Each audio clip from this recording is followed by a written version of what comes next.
Bombo Sports News. Mga kabombo, yung mixed martial artist na si Rolando D ay nag-anunsyo na ng kanyang pagre-retiro matapos yung kanyang tagumpay laban sa isang Ukrainian na fighter. Alamin natin ang iba pang kwento niyan sa report ng Star FM Dagupan. Labis ng kasiyahan ni Rolando D matapos nitong talunin via split decision ng pambato ng Ukraine na former Muay Thai World Champion na si Edward Demantko nito lamang Sabado na ginanap sa Kuala Lumpur, Malaysia.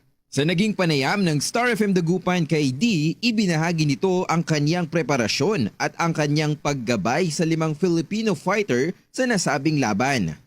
Maganda yung preparation ko. Hindi lang ako ganun tagaka-focus sa sarili ko kasi 5 fighter ko ang sumabay sa akin eh. Kasi tinala ko din sila sa international stage, mga baguhan yung iba. So ginagabayan ko during that training camp while I'm preparing din sa dapat championship yun eh. Tapos nag-back out kasi yung kalaban ko. Tapos pumalit yung Ukrainian. So hindi na siya championship.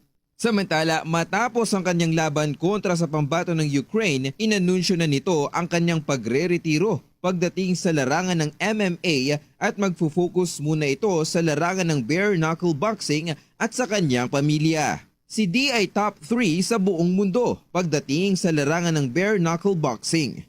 Sa ngayon, ay may nakatakda na itong laban sa Abril 19 sa United Kingdom. Yan ang balita mula rito sa Star FM Dagupan para sa Bombo Network News. Star DJ Bobby nag-uulat para sa #1 and most trusted radio network in the country, Bombo Radio Philippines. Basta radyo, Bombo!